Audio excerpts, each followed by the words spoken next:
Hello everyone and welcome to Jurassic Journal. On this channel we're going to be talking about basically our journey with our snake that we just got. We're first time snake owners and we just picked up a snake called Sozius. Yeah, he's very cute. He's very sweet. So the purpose of this channel and series would basically be to document our journey with our snake and how we're taking care of him. And the main thing with this is we are not professionals. This is not a care guide. There are tons of other YouTubers out there if you want that sort of stuff, people way more qualified than us.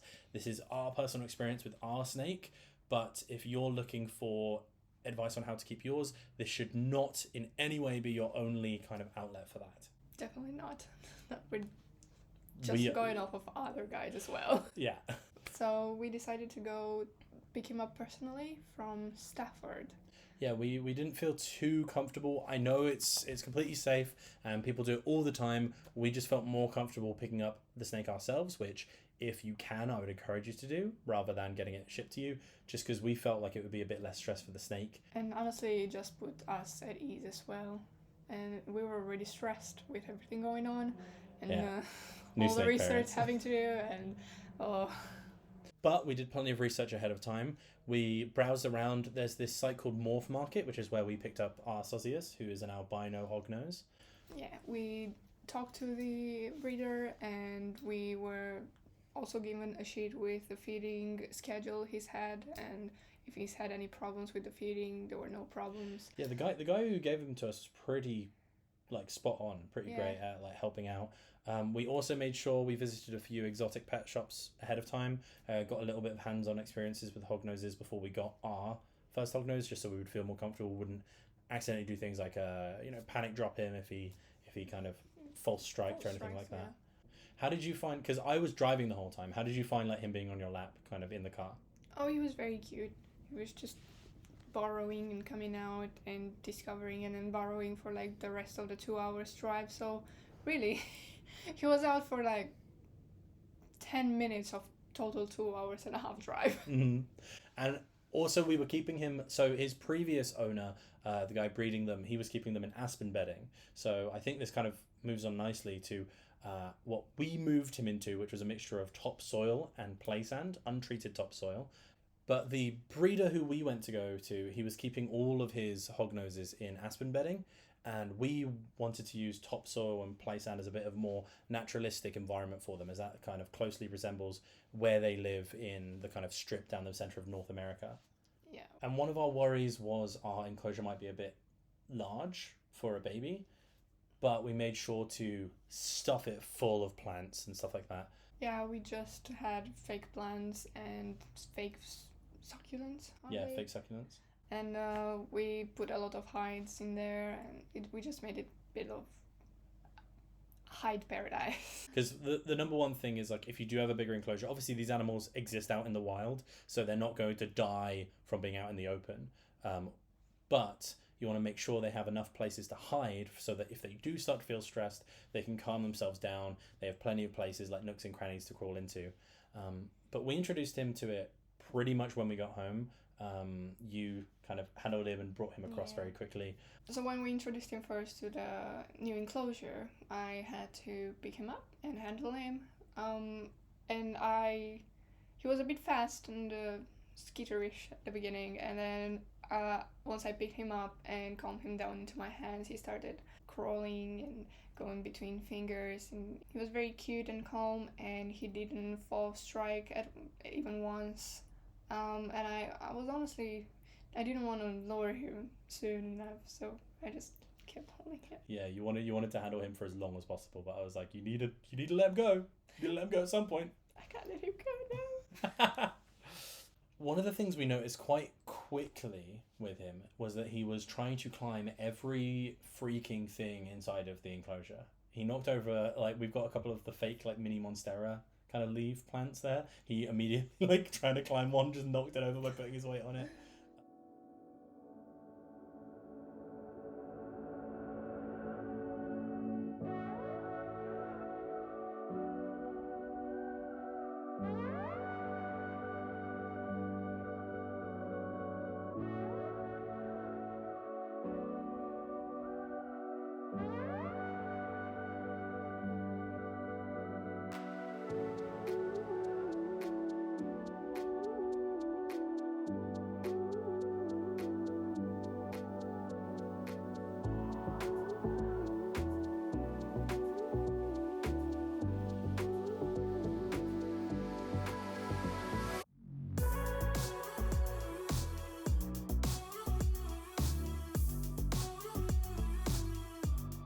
So we went to the shop.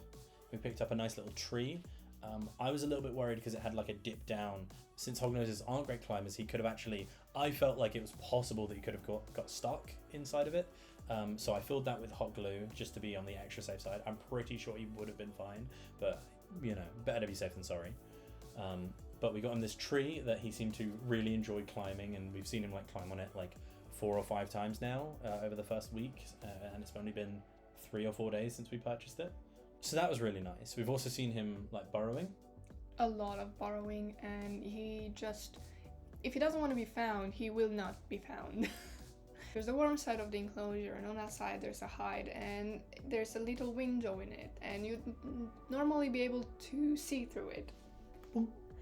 But he's so good at hiding that he's hiding underneath the window, so we can't really see him inside there. Oh yeah, the one time, we don't have any footage of this, but I picked it up and he like coiled his body around all the edges so that I picked it up, put it back down, and did not know where he was. I couldn't find him because we were trying to like... We were actually looking for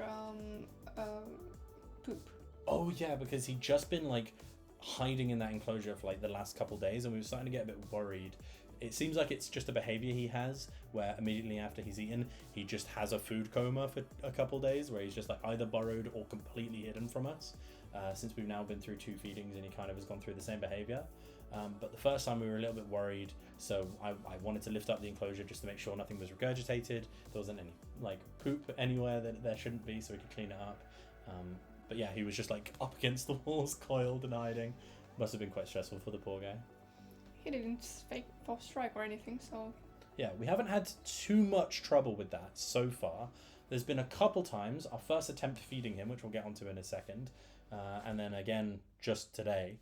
But other than that, he's been pretty freaking social, pretty nice. He's, as much as we were talking about him after eating, like hiding and stuff, you're probably seeing on all the footage, he's been lovely. He's been like going around the edges of the enclosure, climbing up on the corners, climbing up the walls, just kind of generally spending about a third of his time up on the surface and out in the open, which is nice. He doesn't seem to be getting stressed out by it.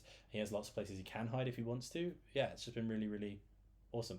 He's drinking his water like a champ.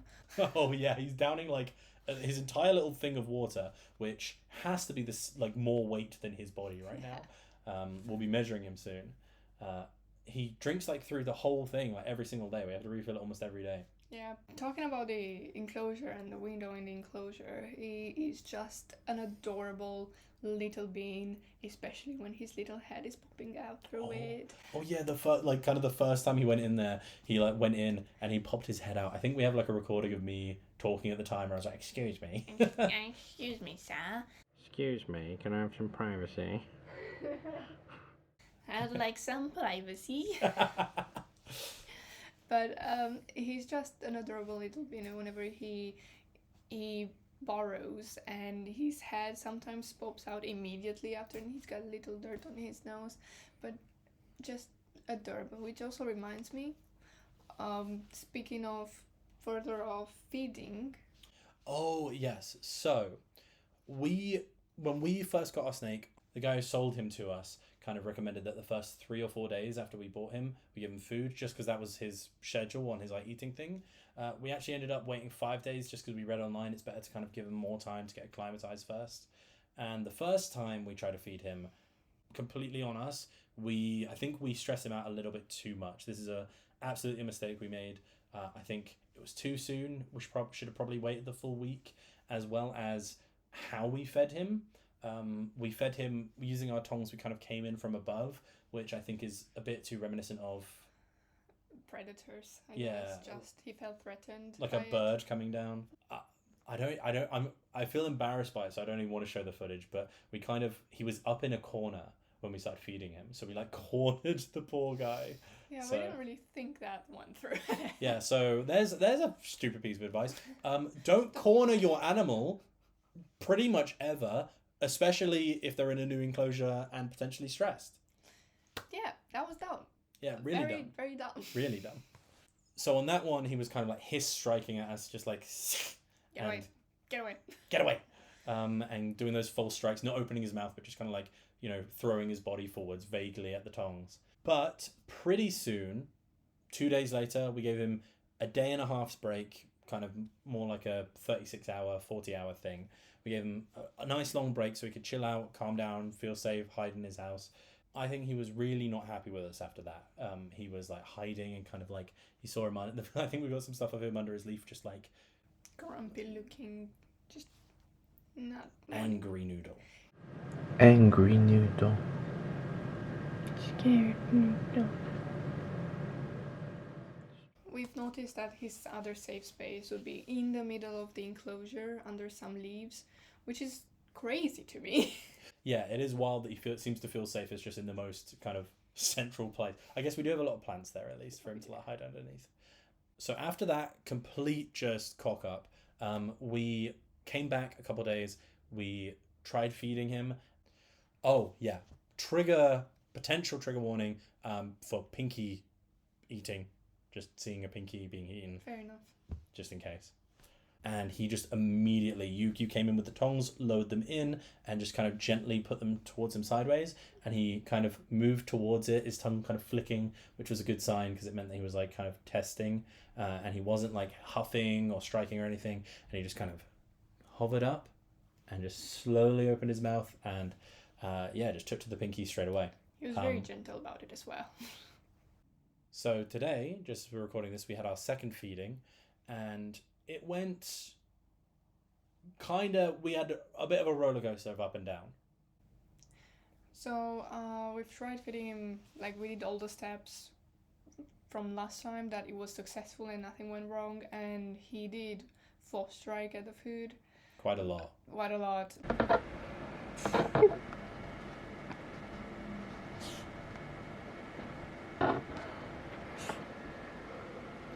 But then He's also huffing. His body was like increasing to about like 2 times the size. yes.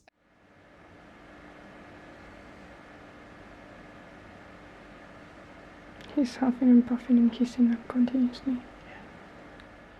And we decided to put it in a little Creme brulee dish that we're using it now only for his pinkies, and we decided to leave it in his tank and leave him alone, hands off, and just let him calm down, investigate, and if he feels like he'd eat it. If not, we would have taken it like out after a few hours. We were planning on leaving it there kind of throughout the day and taking it out in the evening, but within an hour I was walking by the room and I spotted him mouth half wrapped around a pinky. We didn't film any of this, mostly because we'd already stressed him out. He'd already false striked a bunch, so we didn't want to stress him out more by like pointing a camera in his face while he's eating, just after having, from his perspective, probably just survived a life-threatening encounter. Didn't want to have the people kind of responsible for that right in his face straight away. So He already sees us enough. But yeah, we know some people, looking it up, some people only feed their hognoses with the little like creme brulee dishes and stuff like that. I don't know if we'll go that far. I think it would be ideal to get him to feed from the tongs. It would be nicer to have that interaction with him, as well as I just think it's like a better way to make sure he bites onto the mouse from the right side, especially when we start getting onto bigger mice, to make sure they don't like get it stuck or have to regurgitate it by eating it the wrong way around. But worst case scenario, if he does have more kind of struggles with eating, we might try to use this kind of like bowl method a bit more. Yeah, it seems if he's too stressed to eat from the tongue, it seems like it's a good idea to use this other method. Yeah, and it might just turn out that he much prefers to eat from the bowl than the tongue, in which case we might just have to do that going forwards. We will see how that turns out. A good sign was that he started eating it head first without the tongs, so it does seem like that might be an option either way.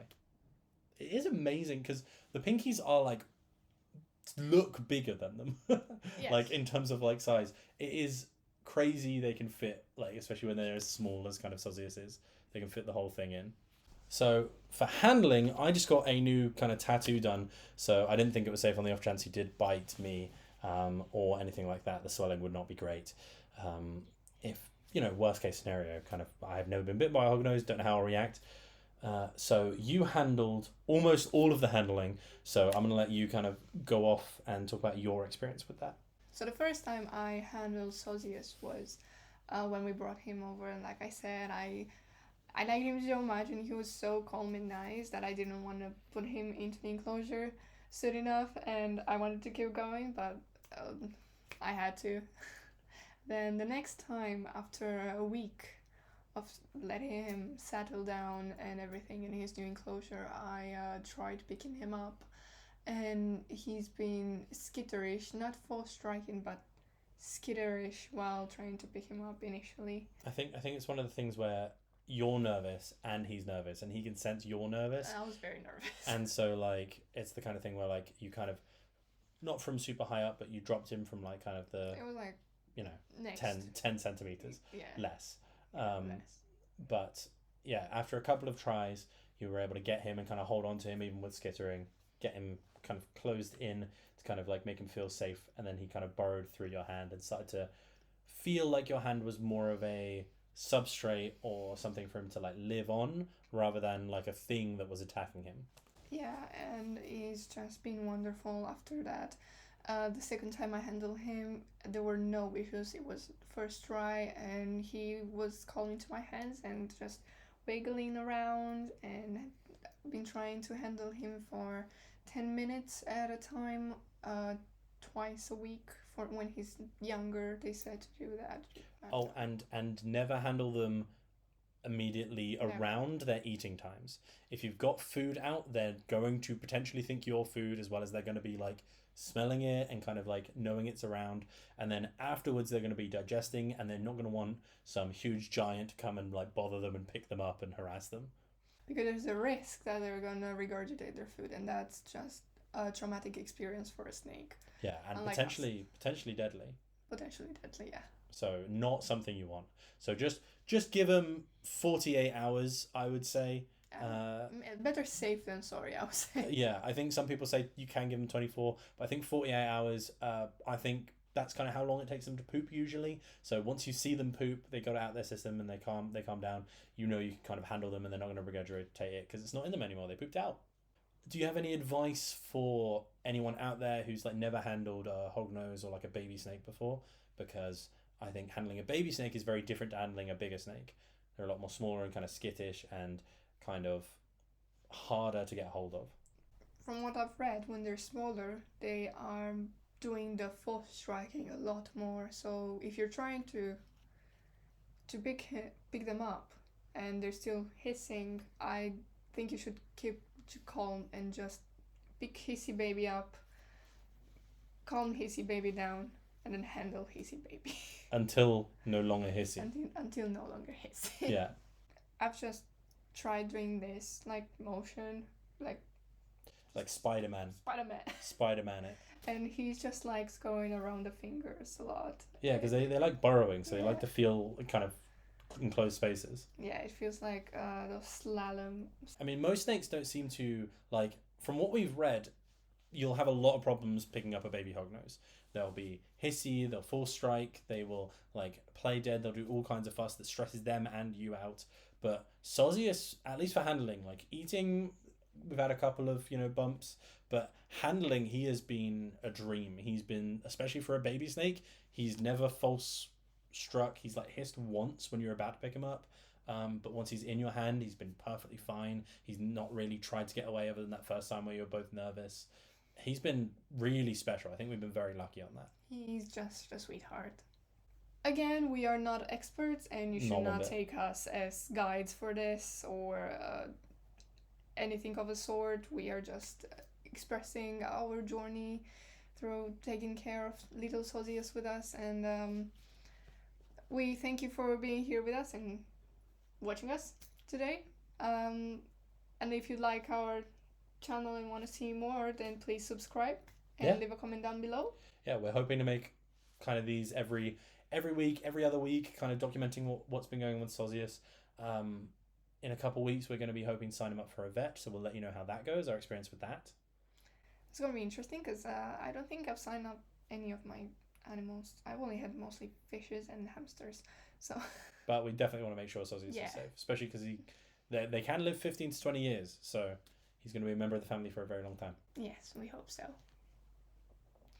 So thank you again, guys, and we'll see you next time. Thanks for watching. This has been Jurassic Journal. This is what Sozius sees when we're like. This is us. This is what Sozius sees at the edge of his enclosure. Every 50 seconds of his life. So basically, the purpose of the video would be the series. Channel overall would be to. The purpose of this channel and series is to journey. Journal diary. So.